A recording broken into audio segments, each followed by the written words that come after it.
Good morning. मैं अशोक पटवा आप सभी का अपने इस YouTube चैनल पर स्वागत करता हूं। आज के वीडियो का विषय है सिख राज्य कैसे राजा रणजीत सिंह के नेतृत्व में न केवल स्थापित हुआ बल्कि बहुत तेज़ी से मजबूत भी होते चला गया। इस वीडियो का दूसरा पक्ष होगा कि ये सिख राज्य राजा रणजीत सिंह के मृत्यु के बाद जितनी तेज़ी से स्थापित हुआ, मजबूत हुआ, उतनी ही तेज़ी से उनकी मृत्यु के बाद टूट गया, बिखर गया और अंग्रेज़ों के अधीन हो गया। तो इन सब बातों के ऊपर इस वीडियो में हम देखेंगे। इस वीडियो को हम शुरू करें उसके पहले मैं आपको बता दूं कि ये इस सीरीज़ का अंतिम वीडियो है, लास्ट वीडियो। कौन सी सीरीज़? भारत अंग्रेज़ों का गुलाम कैसे बना। इस सीरीज़ के पिछली अनेक वीडियो में आप देख चुके होंगे कि भारत में यूरोपियों का आगमन व्यापारी के रूप में हुआ और इस यूरोपीय व्यापार के ऊपर कैसे अंग्रेज़ों के द्वारा अपना व्यापारिक एकाधिकार स्थापित कर लिया गया और अंग्रेज़ों के द्वारा व्यापारिक एकाधिकार करने के बाद कैसे भारत में अपना सैनिक एकाधिकार स्थापित करने की दिशा में वो कदम बढ़ाते चले गए। हम देख चुके हैं कि कैसे अंग्रेज़ों ने बंगाल को अपने अधीन कर लिया। उसके बाद बारी आई मैसूर राज्य, दक्षिण भारत, अंग्रेज़ों ने उसको भी अपने अधीन कर लिया। कैसे उसके बाद फिर विशाल मराठा राज्य, शक्तिशाली मराठा राज्य को भी अंग्रेज़ों ने अपने अधीन कर लिया। उसके बाद बचे थे इकलौते राजा रणजीत सिंह या कह लें सिख राज्य। तो इस वीडियो की इस कड़ी में हम देखेंगे कि कैसे सिख राज्य को भी अंग्रेज़ों ने अपने अधीन करने में सफलता प्राप्त किया। तो ये इस सीरीज़ का लास्ट वीडियो है, भारत अंग्रेज़ों का गुलाम कैसे बना। अगर आप इस चैनल पे पहली बार हैं तो आप ज़रूर पिछली वीडियो को क्रम से देखिए और इस वीडियो को सबसे लास्ट में देखिए ताकि आपको भारत की गुलामी के बारे में क्रमबद्ध जानकारी मिल जाएगी। तो वीडियो की शुरुआत करें हम सिख राज्य से, और सिख राज्य के संस्थापक थे राजा रणजीत सिंह। आखिर ये सिख राज्य कैसे इतना मजबूत हुआ, वो परिस्थितियाँ क्या थी? तो याद रखिएगा, दो परिस्थितियाँ थीं जिसके कारण सिख राज्य मजबूत हुआ। पहली परिस्थिति थी भारत में मुग़ल वंश का कमज़ोर हो जाना। ये बहुत महत्वपूर्ण कारण है सिख राज्य की स्थापना के पीछे। और दूसरा कारण है अहमद शाह अब्दाली का आक्रमण।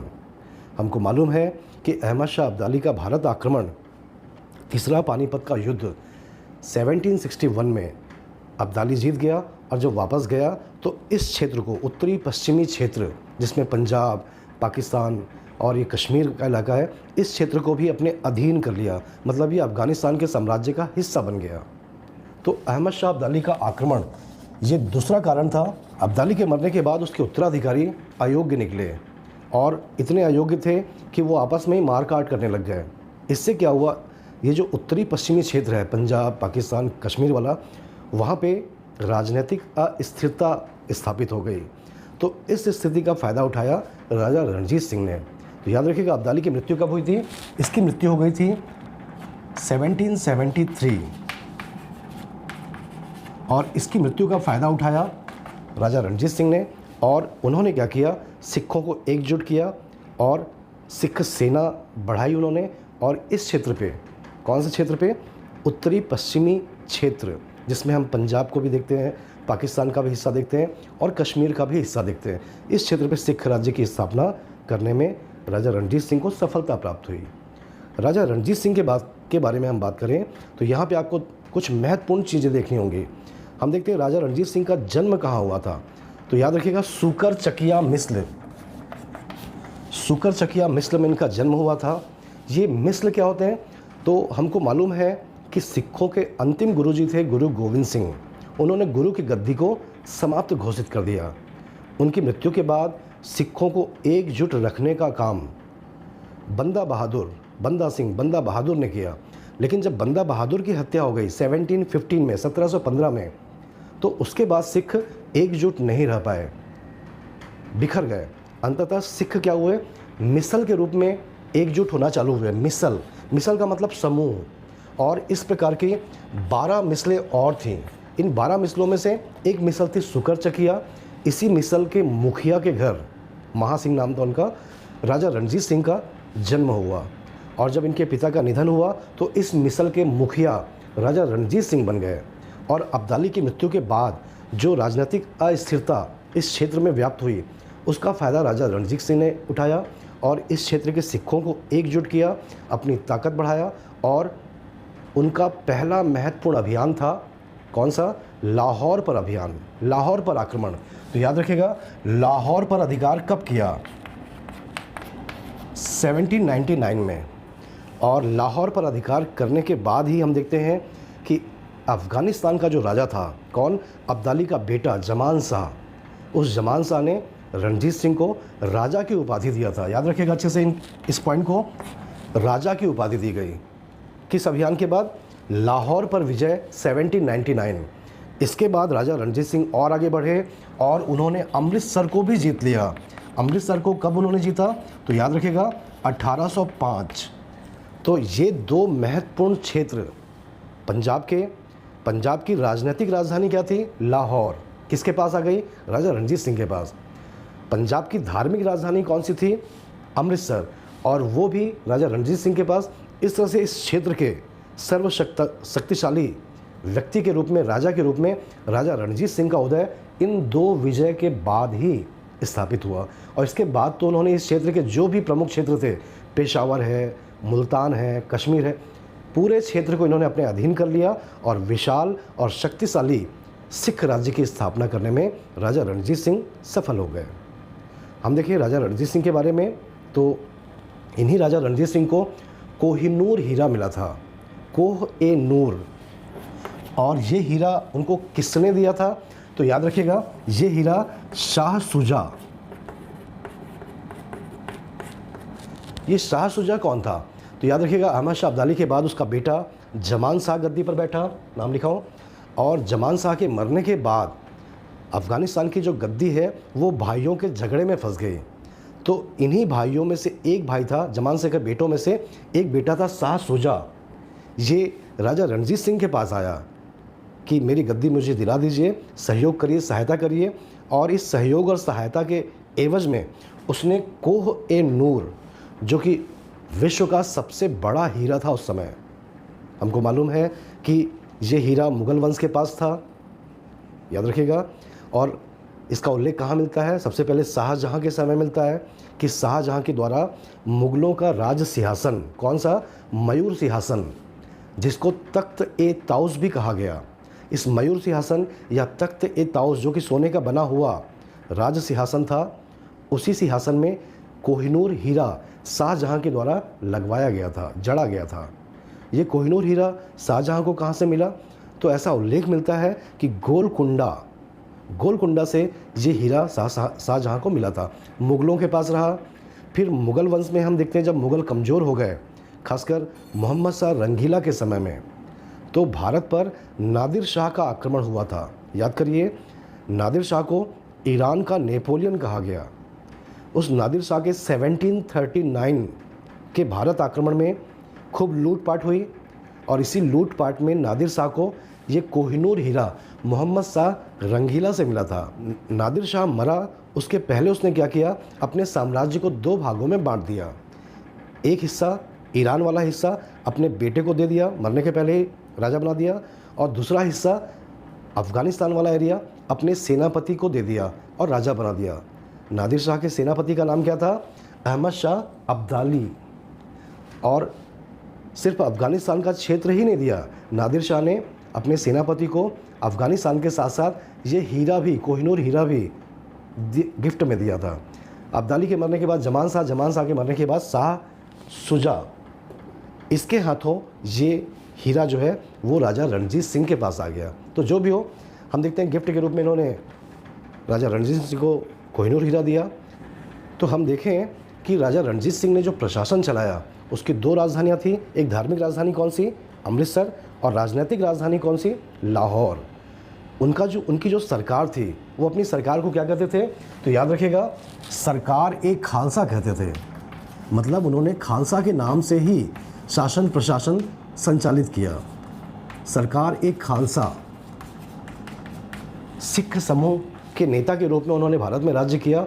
और याद रखिएगा, राजा रणजीत सिंह ने जो सिक्के चलाए थे उन सिक्कों में गुरु नानक देव जी का, गुरु गोविंद सिंह जी का और भी कुछ गुरुओं जी का चित्र अंकित किया था। मतलब सिख गुरुओं के नाम के साथ इनके द्वारा सिक्के चलाए गए थे। आपको मालूम ही होगा कि सिखों का सबसे पवित्र तीर्थ कौन सा है? स्वर्ण मंदिर। और इस स्वर्ण मंदिर को किसने बनवाया था? तो सिखों के 5वें गुरु जी थे अर्जुन देव। और अर्जुन देव ने अमृत नाम का जो तालाब था, सर था, सरोवर था, उस सरोवर के बीचों बीच इस मंदिर का निर्माण करवाया। और इस मंदिर का नाम क्या था? हरि मंदिर। अर्जुन देव के द्वारा क्या नाम दिया गया था? गुरु जी के द्वारा इसको नाम दिया गया हरि मंदिर। तो उस हरि मंदिर पर सोने की लेप चढ़ाने का काम किसने किया? राजा रणजीत सिंह ने किया। तो इन्होंने क्या किया? हरि मंदिर के चारों ओर ऊपर में सोने की लेप चढ़ा दिया, लेयर चढ़ा दिया, और तब से इसका नाम क्या पड़ गया? स्वर्ण मंदिर। तो याद रखिएगा, स्वर्ण मंदिर हरि मंदिर ही है, और इसको आज हम स्वर्ण मंदिर के नाम से जानते हैं। लेकिन सिख लोग आज भी स्वर्ण मंदिर को हरमंदर साहब ही कहते हैं। तो ये राजा रणजीत सिंह धर्म के नाम पे उन्होंने, सिख धर्म के नाम पे उन्होंने शासन प्रशासन किया। सिख गुरु के नाम पर इन्होंने सिक्के चलाए। हम देखें, राजा रणजीत सिंह के प्रशासन में कुल 4 प्रांत थे, 4 स्टेट थे। तो इन स्टेट का नाम याद रखिएगा। पहला स्टेट था लाहौर, कश्मीर। तो 4 राज्यों में बटा था सिख राज्य, 4 प्रांतों में। और ये जो 4 प्रांत थे, प्रांतों के जो सबसे प्रमुख अधिकारी थे उनको कहा जाता था, नाजिम कहा जाता था। और ये जो प्रांत थे, राज्य थे, वो ज़िलों में बटे थे। और ज़िले का प्रमुख अधिकारी कौन होता? तो याद रखिएगा, कारदार ये ज़िले का प्रमुख अधिकारी होता। तो इस तरह से राजा रणजीत सिंह ने प्रशासनिक सफलता भी कायम की, पंजाब को राजनीतिक और प्रशासनिक एकता भी प्रदान किया। हम देखते हैं इस राज्य में सबसे बड़ी अदालत, जैसे आज के समय में सुप्रीम कोर्ट है, वैसे उस समय सबसे बड़ी अदालत थी कौन सी? लाहौर में थी। याद रखिएगा, अदालत-ए-आला, ये सर्वोच्च न्यायालय थी और सभी ज़िलों में, सभी प्रांतों में न्यायालय हुआ करती थी। ये सबसे बड़ी अदालत थी, ये याद रखिएगा। और एक ख़ास बात जो यहाँ पर आपको याद रखना है कि सिख राज्य में जो न्याय व्यवस्था थी वो एक्चुअल में आय का सोर्स थी। मतलब यहाँ पे न्याय देने का उद्देश्य क्या था? इनकम क्रिएट करना। तो यहाँ पे चाहे कितनी सी बड़ी सज़ा हो, अपराध हो, तो उसमें आर्थिक जुर्माना देकर आप छूट सकते हैं। तो ये बहुत ही महत्वपूर्ण है। कभी स्टेटमेंट के नाम पर इसको ज़रूर पूछा जाएगा। इसके अलावा और भी महत्वपूर्ण चीज़ देखें तो सिख सेना। तो याद रखिएगा, राजा रणजीत सिंह के द्वारा सिख सेना को बिल्कुल यूरोपीय पैटर्न पर अत्याधुनिक किया गया था। वैसी टुकड़ियाँ बनती थी, वैसे बटालियन बनते थे, रोज़ उनका ड्रिल होता था। याद रखिएगा, सिख सेना में जो भी ड्रिल और जो भी प्रैक्टिस होती थी उसकी लैंग्वेज फ्रेंच होती थी। फ्रांसीसी भाषा में सारा ड्रिल, सारा कमांड फ्रांसीसी भाषा में किया जाता था। ये भी स्टेटमेंट के नाम पर पूछा जा सकता है। और हाँ, ये भी एक बहुत महत्वपूर्ण चीज़ है कि राजा रणजीत सिंह के द्वारा अपनी सेना में बहुत सारे विदेशियों को अधिकारी के रूप में नियुक्त किया गया था। ये विदेशी फ्रांस के भी होते, रूस के भी होते, तुर्की के भी होते, इवन उड़ीसा के भी होते, बंगाल के भी होते। मतलब देश और विदेश के बहुत सारे लोगों को, योग्य लोगों को राजा रणजीत सिंह ने अपनी सेना में अच्छे अच्छे पदों पर रखा था ताकि इनकी सेना बिल्कुल अत्याधुनिक और शक्तिशाली हो सके। इनकी सेना का एक खास अंग था फौज-ए-खास। याद रखिएगा, फौज-ए-खास के बारे में वेंचुरा और एलॉर्ड के नेतृत्व में राजा रणजीत सिंह के द्वारा एक विशेष सेना, मतलब स्पेशल टास्क फोर्स कर सकते हैं, STF। कौन सी? फौज-ए-खास का गठन किया था। और ये वेंचुरा और एलॉर्ड कौन थे? ये फ्रांसीसी कमांडर थे। तो बहुत सारे विदेशियों को ये बहुत ही महत्वपूर्ण है। याद रखिएगा, स्टेटमेंट के नाम पे पूछा जा सकता है कि राजा रणजीत सिंह ने बहुत सारे देशों के लोगों को अपनी सेना में अधिकारी के रूप में नियुक्त किया था। और हाँ, एक ख़ास बात और कि इनकी सेना में मंथली पेमेंट होता था। मतलब ये अपने आप में आज के समय तो कॉमन है, लेकिन उस ज़माने के लिए बहुत बड़ी बात थी कि सेना का महीने में पेमेंट आती थी। महीने में पेमेंट दिया, मासिक वेतन की व्यवस्था किया था। तो ये राजा रणजीत सिंह की सेना की खास बात है। और एक चीज़ और याद रखिएगा कि राजा रणजीत सिंह के तोपखाने विभाग का मुखिया कौन था, तो याद रखिएगा इलाही बख्श विभाग का प्रमुख अधिकारी था। तो इस तरह हम देखते हैं राजा रणजीत सिंह के द्वारा अपनी सेना को इतना शक्तिशाली किया, इतना मजबूत किया कि उस समय के प्रमुख राजाओं में, शक्तिशाली राजाओं में राजा रणजीत सिंह की गिनती होती थी। और अंग्रेज भी इनकी ओर आंख नहीं उठा पाते थे, मतलब ससम्मान से इनको देखा करते थे। लेकिन जब सिख राज्य का विस्तार बहुत ज़्यादा हो गया तो अंग्रेज़ों को भय सताने लगा। फिर वो सोचने लग गए और अंततः हम देखते हैं कि अंग्रेज़ों के द्वारा 1809 में अमृतसर की संधि करने के लिए राजा रणजीत सिंह को विवश कर दिया गया। तो याद रखिएगा अमृतसर की संधि मैटकॉफ 1809 में अंग्रेज़ों ने अमृतसर की संधि करने के लिए राजा रणजीत सिंह को विवश कर दिया। और अंग्रेज़ों की ओर से किसको नियुक्त किया गया था? मैटकॉफ और राजा रणजीत सिंह दोनों के बीच ये संधि संपन्न हुई। इससे क्या हुआ, सतलज नदी को सिख राज्य की सीमा दोनों पक्षों ने मान लिया, अंग्रेज़ों ने भी मान लिया और राजा रणजीत सिंह भी विवश हुए मानने के लिए। इससे राजा रणजीत सिंह के सिख राज्य का विस्तार सतलज नदी के उस पार नहीं हो सकता, ये उन्होंने भी स्वीकार कर लिया। तो अंग्रेज़ इनकी बढ़ती हुई शक्ति से डर गए और राजा रणजीत सिंह ने को भी मालूम था कि अंग्रेज़ी शक्ति कितनी मजबूत है, ये उसका सामना करने से बचते रहे।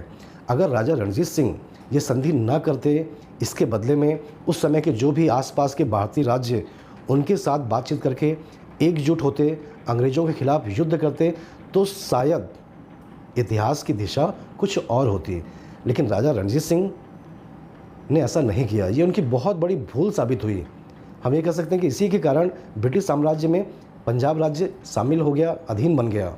मतलब इनके बारे में कहा भी गया कि वो राजा रणजीत सिंह के बारे में कि वो बुरे दिनों को टालते रहे, लेकिन उनके मरने के बाद वो बुरे दिन आ ही गए।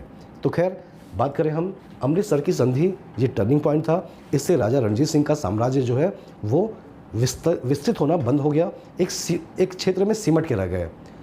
राजा रणजीत सिंह बहुत ही कुरूप थे, दिखने में बहुत कुरूप दिखते थे और साथ में एक आंख से अंधे भी थे, मतलब एक आंख की उनकी रोशनी नहीं थी। जब उनसे ऐसी बातचीत में एक यूरोपीय पर्यटक ने पूछा इस बारे में, तो उन्होंने कहा भी था कि ईश्वर ने मेरी एक आंख इसलिए छीन लिया है, एक आंख इसलिए रखा है, एक आंख इसलिए छीन लिया है ताकि मैं सभी धर्म के लोगों को बराबरी से देख सकूं, एक आंख से देख सकूं, किसी प्रकार का भेदभाव ना करूं। तो ये थे राजा रणजीत सिंह। याद रखिएगा इनके दो एकदम विश्वसनीय मंत्री थे, अजीजुद्दीन, तो ये विदेश मंत्री थे और ये वित्त मंत्री थे। मतलब राजा रणजीत सिंह के प्रशासन में किसी भी प्रकार के धर्म को लेकर कोई भेदभाव नहीं था, क्या हिंदू, क्या मुस्लिम, क्या सिख और फ्रांसीसी मतलब ईसाई, सभी धर्म के लोगों को योग्यता के अनुसार बराबर का मौका मिला था। एक और ख़ास बात याद रखिएगा एग्ज़ाम के पर्पज़ से कि एक फ्रांसीसी पर्यटक आया था, उस पर्यटक का नाम था, मैं यहाँ लिख दे रहा हूँ, विक्टर जैकुमा। और विक्टर जैकुमा का नाम इसलिए यहाँ पे लिख रहे हैं या जान रहे हैं कि जब ये भारत आया, रणजीत सिंह के बारे में सुना, देखा, तो याद रखिएगा कि विक्टर जैकुमा के द्वारा रणजीत सिंह की तुलना उस समय के फ्रांस के महान राजा या कह लें पूरे यूरोप के महान राजा नेपोलियन बोनापार्ट के साथ की गई। उन्होंने कहा था कि ये भारत के नेपोलियन है। रणजीत सिंह को विक्टर जैकुमा के द्वारा क्या कहा गया? भारत का नेपोलियन कहा गया। तो नेपोलियन के साथ तुलना किया। जो भी हो, तो इस तरह से हम देखते हैं सिख राज्य बहुत तेज़ी से न केवल स्थापित हुआ बल्कि मजबूत भी होता चला गया। लेकिन हम देखते हैं कि 1839 में राजा रणजीत सिंह का निधन हो गया। 1839 में राजा रणजीत सिंह को लकवा मार दिया और लकवा के कारण ही उनका निधन हो गया। उनके निधन के बाद हम देखते हैं सिख राज्य ज़्यादा नहीं चल पाया, बिखर गया। ठीक है, कौन कौन राजा बने यहाँ पर आपको याद रखना ज़रूरी है। खासकर ये 4 साल में 39 to 43, 4 साल में 4 राजा गद्दी पे बैठे, हटा दिए गए, मार दिए गए। वो कौन थे इसको हम तो 4 राज्यों में 1839 to 1843 ये 4 शासक बने सिख राज्य के। रणजीत सिंह के मरने के बाद उनके बेटे खड़क सिंह गद्दी पर बैठे।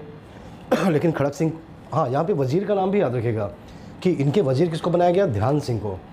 आगे चल के क्या हुआ, खड़क सिंह को बंदी बना के जेल में डाल दिया गया और इनके बेटे नौनिहाल सिंह, इनको अगला राजा बनाया गया, ठीक है। और इनके भी वजीर यही ध्यान सिंह थे। एक एक्सीडेंट हुआ, छत की जो छज्जा था, छज्जा गिर गया, उससे नौनिहाल सिंह मारे गए और जब ये मर गए तो अगला राजा बनाया गया शेर सिंह। ये राजा रणजीत सिंह के बेटे थे, खड़क सिंह के भाई थे। शेर सिंह अगले राजा बने और इनके वजीर थे ध्यान सिंह डोगरा।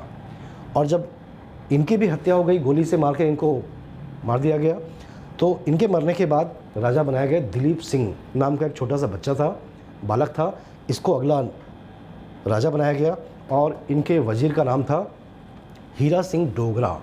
तो इस तरह हम देखते हैं कि 4 सालों में न केवल 4 राजा बने बल्कि सिख राज्य आपसी षड्यंत्र में भी उलझ गया। इस समय के सिख राज्य के बारे में कहा गया है कि पंजाब राज्य जो है षड्यंत्र और हत्याओं का इतिहास बन गया। ये जो समय लगातार षड्यंत्र, लगातार हत्याएं हो रही थी, तो ये अंग्रेज़ों के लिए तो गोल्डन अपॉर्चुनिटी थी। वो तो चाहते थे कि सिख राज्य इसी प्रकार से बिखर जाए। तो इसी कारण से हम देखते हैं कि पहला आंग्ल सिख युद्ध हुआ, अंग्रेज और सिख। याद रखिएगा, प्रथम आंग्ल सिख युद्ध किसके समय में, लॉर्ड हार्डिंग जो गवर्नर जनरल थे उनके समय में हुआ प्रथम आंग्ल सिख युद्ध 45-46 में। इस युद्ध का कारण क्या था, क्यों हुआ आखिर युद्ध, तो हमको मालूम है, मैं आपको बता भी चुका हूँ। पंजाब राज दरबार, सिख राज्य दरबार, ये आपसी षड्यंत्र में उलझ गया। क्योंकि देखिए, सेना जो है यहाँ बहुत हावी हो गई थी, सेना की अलग अलग पंचायतें बन गई थी और भयंकर गुटबाजी सेना में। इवन राज दरबार भी परेशान था, राज दरबार में भी अलग अलग गुट, अलग अलग, तो कुल मिला के बहुत बुरी परिस्थिति थी। तो इस परिस्थिति का फ़ायदा उठाने के लिए हम देखते हैं दूसरा कारण क्या था, ब्रिटिश साम्राज्य की महत्वाकांक्षा। पूरे भारत को तो जीत चुके थे अंग्रेज़, इसके बाद सिख राज्य बचा था जो आंतरिक कलह में फंस गया। तो अंग्रेज़ों की महत्वाकांक्षा उबाल मारने लगी। लॉर्ड हार्डिंग को लगा बहुत अच्छा मौका है, इसी कारण हम देखते हैं कि प्रथम आंग्ल सिख युद्ध हुआ कब, 1845-46 में, लॉर्ड हार्डिंग के शासनकाल में। और दोनों पक्षों के बीच एक के बाद एक करके 5 युद्ध लड़े। 5 में से ये जो 5वां युद्ध था, सबराओं का युद्ध, ये निर्णायक साबित हुआ और इस युद्ध में सिख निर्णायक रूप से पराजित हो गए। मतलब शुरू के 4 युद्ध उतना निर्णय नहीं हो पाया, लेकिन सबराओं के युद्ध में निर्णय हो गया और सिख सेना बहुत बुरी तरह परास्त हो गई। आंतरिक कलह कह सकते हैं, इनके सेनापति भी अंदर ही अंदर अंग्रेज़ों से सेट हो चुके थे। तो सबराओं का युद्ध निर्णायक हुआ और इस युद्ध का परिणाम क्या निकला, तो याद रखिएगा, लाहौर की संधि मार्च 1846 में ये संधि हुई अंग्रेजी राज्य और सिख राज्य के बीच में। और सिख राज्य का क्षेत्र ले लिया गया, काफ़ी क्षेत्र अंग्रेज़ों ने ले लिया। सिख सेना को कम कर दिया गया, ठीक है। और जो दिलीप सिंह थे उनको राजा के रूप में मान्यता दे दी गई। और सबसे इम्पॉर्टेंट पॉइंट कि इस संधि से क्या हुआ कि पंजाब राज्य में, राजधानी में एक रेजिडेंट, अंग्रेज रेजिडेंट की नियुक्ति कर दी गई। कौन था वो अंग्रेजी रेजिडेंट, तो याद रखिएगा, हेनरी लॉरेंस। हेनरी लॉरेंस के रूप में अंग्रेज रेजिडेंट की नियुक्ति पंजाब राज्य में कर दी गई, ठीक है। तो ये बहुत बड़ा परिणाम हुआ। अप्रत्यक्ष रूप में सिख राज्य जो है वो ब्रिटिश साम्राज्य के अधीन हो गया, प्रत्यक्ष नहीं, अप्रत्यक्ष, ठीक है। हम देखते हैं बहुत जल्दी इस अंग्रेजी रेजिडेंट के नियंत्रण के कारण ये जो दिलीप सिंह थे, उनका परिवार, राज परिवार था, वो परेशान हो गया और वो इससे मुक्त होने के बारे में सोचने लग गए। और इसी दिशा में हम देखते हैं कि द्वितीय युद्ध हुआ। ये तो प्रथम युद्ध हो गया। द्वितीय युद्ध 48-49 में द्वितीय आंग्ल सिख युद्ध हुआ। इस युद्ध का कारण क्या था, तो इस युद्ध का सबसे प्रमुख कारण था अंग्रेजी रेजिडेंट हेनरी लॉरेंस का आवश्यकता से कुछ ज़्यादा ही इंटरफेरेंस। और दूसरा सबसे प्रमुख कारण याद रखेगा, मुल्तान के गवर्नर, क्या नाम था मुल्तान के गवर्नर का, मुल्तान के गवर्नर मूल राज का विद्रोह 48 में। देखिए, मुल्तान जो स्टेट था, सिख राज्य का एक राज्य था, वहाँ पे ब्रिटिश प्रशासन के द्वारा मूल राज की नियुक्ति की गई थी गवर्नर के रूप में। मुल्तान राज्य पर, स्टेट पर, प्रांत पर अंग्रेज़ों ने क्या किया, लगान बढ़ा दिया, कर की मात्रा बढ़ा दिया। इस कारण मूल राज नाखुश हुआ और वो टैक्स बढ़ाना नहीं चाहता था, इसलिए उसने अपने पद से इस्तीफ़ा दे दिया। मूल राज के बदले में अंग्रेज़ अधिकारियों की नियुक्ति की गई और ये अंग्रेज़ अधिकारी बहुत अत्याचारी थे। इनके अत्याचार से नाखुश होकर सिखों ने क्या किया, इनकी हत्या कर दिया। न केवल इनकी हत्या कर दिया बल्कि मूल राज को अपना नेता घोषित करते हुए उनके नेतृत्व में विद्रोह कर दिया। तो याद रखिएगा, मूल राज का विद्रोह, ठीक है, ये एक बहुत प्रमुख कारण था द्वितीय आंग्ल सिख युद्ध का। और यहीं से हम देखते हैं द्वितीय आंग्ल सिख युद्ध की शुरुआत हो गई। राज परिवार जो अंग्रेजी रेजिडेंट से परेशान था, उनको भी लगा कि मौका अंग्रेज़ों के विरोध का है, तो कुल मिला के युद्ध चालू हो गया। हम देखते हैं द्वितीय आंग्ल सिख युद्ध के समय गवर्नर जनरल कौन था, लॉर्ड डलहौजी, जो बहुत ही साम्राज्यवादी नेचर का था। वो तो चाहता था कि किसी भी कारण से, चाहे नैतिक हो चाहे अनैतिक हो, कोई भी भारतीय राज्य अंग्रेज़ों के अधीन, तो वो बहुत प्रसिद्ध था। बहरहाल इस द्वितीय आंग्ल सिख युद्ध में 2 युद्ध बड़े फेमस हुए। एक तो पहला युद्ध था चिलियावाला का युद्ध,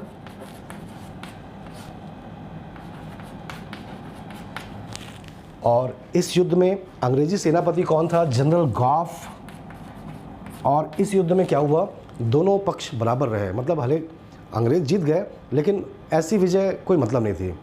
डलहौजी ने कहा भी था ऐसी एक और विजय मिलेगी तो ब्रिटिश साम्राज्य तबाह हो जाएगा। तो निर्णायक युद्ध नहीं हो पाया और इसी कारण जनरल गॉफ को हटा दिया गया और इसके बदले में अगला जनरल लाया गया चार्ल्स नेपियर।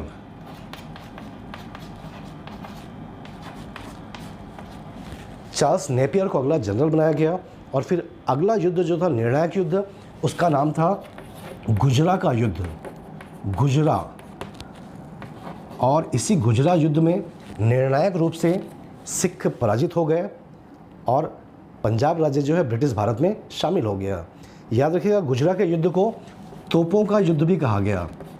तोपों के युद्ध, इसी तोपों के युद्ध से पंजाब राज्य जो है वो अंग्रेज़ों का गुलाम बना। इस युद्ध का परिणाम क्या निकला कि लॉर्ड डलहौजी के द्वारा 1849 में पंजाब राज्य को समाप्त करने की घोषणा कर दी गई। पंजाब राज्य को समाप्त करके उसको ब्रिटिश साम्राज्य में शामिल करने की घोषणा कर दी गई और जो उस समय सिख राजा थे दिलीप सिंह, उनको 50,000 पाउंड वार्षिक पेंशन देने की घोषणा कर दी गई। चूँकि बच्चे थे, उनको पढ़ने के लिए यूरोप भेज दिया गया। राजा दिलीप सिंह यूरोप गए, अपने साथ कोहिनूर हीरा भी ले गए और वहाँ की महारानी विक्टोरिया को गिफ्ट के रूप में दे दिया। तो इस तरह हम देखते हैं कि कोहिनूर हीरा जो है वो भारत से ब्रिटेन किन के हाथों से, राजा दिलीप सिंह के हाथों से चला गया।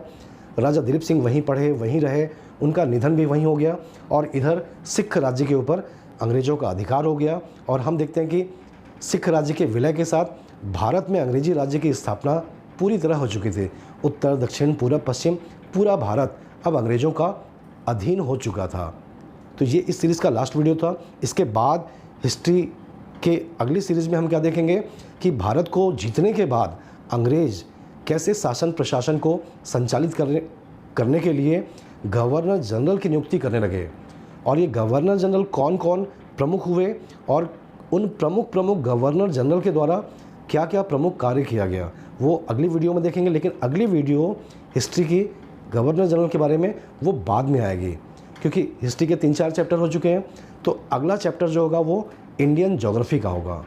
ठीक है, अगर आपको ये वीडियो पसंद आया तो एक लाइक ज़रूर करिएगा और चैनल को भी सब्सक्राइब करिएगा। क्यों? ताकि हम ऐसे ही वीडियो लगातार बनाते रहें। हम जीके जीएस के सबसे महत्वपूर्ण हिस्से इकोनॉमी, हिस्ट्री, जियोग्राफी, भारतीय संविधान, जीके, वर्ल्ड हिस्ट्री, इन पे सप्ताह में लगभग 4-5 वीडियो बनाते हैं। तो ये वीडियो की नोटिफिकेशन आपको बिल्कुल सही समय पर, प्राय रोज़ ही वीडियो बनती है, आपको नोटिफिकेशन सही समय पर मिल सके, आप इसलिए बेल आइकॉन को ज़रूर क्लिक करिएगा। ठीक है, आप सभी का बहुत बहुत धन्यवाद।